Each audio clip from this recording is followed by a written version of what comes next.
मैयानि साना 6 मार्च 2025 मायथाइया जोंनि बड'लेण्ड हालामनि थाखाय जारिमिनारि मोनसे सान जानानै थाबाय। मानोना बे सानाव जोंनि मानव गेदेर प्रमद बर' बिथांनि दैदेननायाव जोंनि सरकारा नाजाथाबनानै सिकनाझार बा सिकना जोहोलाव नेशनेल पार्कखौ जोङो दिनै गायसननो हाबाय आरो बियो अफिसियेलि नटिफिकेसन जाबाय। बे जोंनि थाखाय गोजोनथावना बाथ्रा। बिथां मानव गेदेर प्रमद बर'नि दैदेननायावनो जोंनि सरकारा मोननै नेशनेल पार्क बानायनो हाबाय। 2021 मायथाइनि 5 जुन खालि जोङो रायमना नेशनेल पार्कखौ गायसननो हादों आरो दिनै मैयानि अक्ट'आवहाय 2025 मायथाइनि नैबे 6 मार्चआव जोङो सेकेन्ड जोङो नेशनेल पार्कखौ गायसननो हाबाय। गतिके खोब रंजाथावना बाथ्रा बे जोंनि थाखाय आरो बेयो जोंनि बर' हारिनि थाखाय बिटिआर बासिनि थाखाय मोनसे बोर जानानै थासिगोन। थांनाय माखासे सिगां नेशनेल पार्क फोसावजाखांनायनि उनावबो जोंनि रायजो राजाफ्रा बेवहाय इलिगेलि मोनसे इनक्रुजमेन्ट खालामदोंमोन। बेखौ लानानै नोंथांमोना रायजो राजाखौ खावलायनायजों फैफिननो खावलायदोंमोन, नाथाय ससियेल मिडियाआव जों नुदों दि एभिक्सन खालामनायनि बाथ्रा बायदि बायदि सोंखारिलायनायखौ जों नुदों सार। इभिक्सन आरो इजेक्सन बेवहाय मोननै सोदोब दङ। जोङो जाय मानसिफ्रा बिपिएफनि थुनज्लायनायावहाय हाग्रा बंग्रा धंस खालामनानै दिनै बिटिआरखौ फोजोबस्रांनायनि थांखि लादों, बेफोरबायदि मानसिफोरनि थुनज्लायनायनि थाखायनो दिनै हाग्राया जोबस्रांलांदों आरो बिथांमोनखौ बुजाया जाय दिनै जोङो लाबोफिननो हागासिनो दङ। मैया जोङो बे नेशनेल पार्कनिफ्राय 28टा न'खरखौ जोङो लाबोनानै गुबुन जायगायाव रिहेबिलिटेट खालामनायनि थाखाय बेबस्था लाबाय। बिनि सानसे सिगां 40 न'खर, बिनि सानसे सिगां 33 न'खर आरो दिनैबो गोबां न'खरा बेवहाय ओंखारख्लायबोगोन आरो बिथांमोननि राहा लामानि थाखाय हा गैयै मानसिफोरनो हा होनायनि राहा लामाखौ जोङो बानायगासिनो दङ।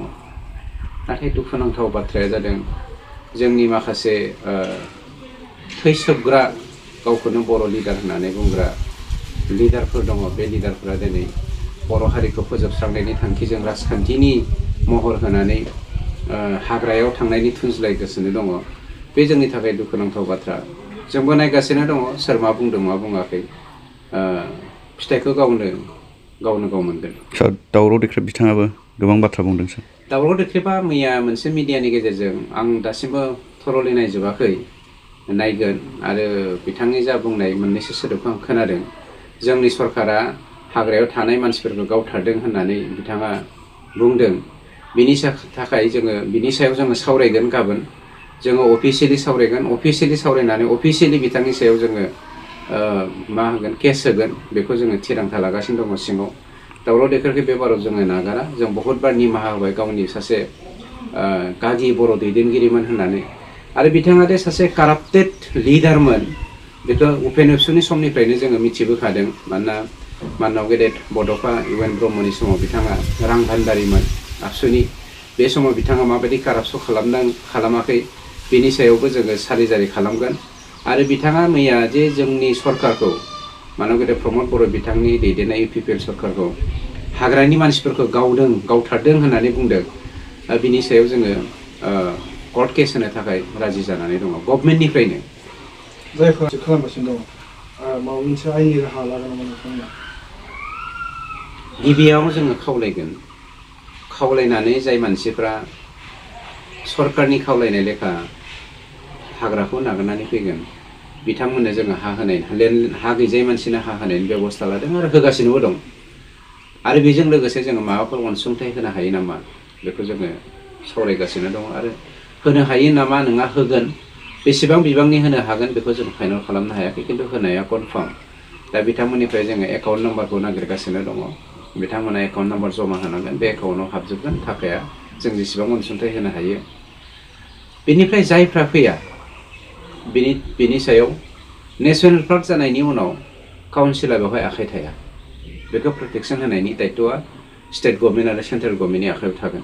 स्टेट गभर्नमेन्ट सेन्ट्रेल गभर्नमेन्टआ फरेस्टनि आयेन बायदि बिथांमोननि सायाव मा एक्सन लानांगौ लागोन। आरो बै समाव जोंनि बिटिसि सरकारखौ दुसिनो मोननाय नङा। बिथांमोना जोंनो हा होयैनि थाखाय जों बिदि बेबस्था लानो गोनां जादों होननानै बदनाम खालामनो मोननाय नङा। बेखौ दिनै नोंथांमोननि मिडियाजों आं रेकर्ड हिसाबै बे बाथ्राखौ जनसाधारननि खाथियाव फोरमायथिना होनाय जाबाय। सुबुंनिफ्राय मिथिनो मोनदों जे हेंथा दोलोनि सोद्रोमाफ्रा बै जायगायाव थांनानै दा हेंथा दोलोनि मानसिफ्राथ' थुलुंगा होगासिनो दङ आरो दावराव देख्रेबा लाजिदोंना लाजिबाखै गाव सासे BPFनि एडभाइजार बियो हाग्रामाया दे गावनि बिहावनि नामाव 150 बिगा फरेस्ट रिजार्भ फरेस्टखौ डिस्ट्रय खालामनानै साहा बागान खालामदों दावराव देख्रेबा बिनि सायाव मानो बुङाखै प्रमिला रानिया जे गावनि गुबुन सासे मानसिनि नामाव प्रमिला रानिनि नामाव नङा गुबुननि नामाव बेबो जोंनाव रेकर्ड दङ वाइल्ड लाइफ मा होनो चक्रशिला वाइल्ड लाइफखौ धंस खालामनानै साहा बागान बानायदों बेखौ मानो जोंनि दावराव देख्रेब बाबुआ दावराव देख्रेबना दावराव सेख्रेब बियो दिनै माने सन्मान हकारे बेखौ जोङो दिनै मान होनो लुबैयाखै गागि दैदेनगिरि होननानै आरो दावराव देख्रेब बायदि सासे गोसो देख्रेबख्रेब गोसोनि मानसिया देरहासारा जे 13टा साहा बागान बानायदों हाग्राखौ धंस खालामनानै बेनि सायाव मानो बाथ्रा बुङाखै लाख लाख बर' फिसाया हा गैजाया खिन्थु लाख लाख बिगा हाखौ दिनै BPFनि लिडारफ्रा डिस्ट्रय खालामनानै साहा बागान राबार बागान बानायदों बिनि सायाव मानो बाथ्रा बुङाखै बे बेसेबां माने हारि सिबिसुला दावराव देख्रेब बायदिया बावहायनो मिथिनो हायो गतिके हारिनि थाखाय बिथाङा सासे फाबनि थान्दैसो सावनि थान्दै फाबनि थान्दै होनोब्ला जों दावराव देख्रेबखौ बुंनांगोन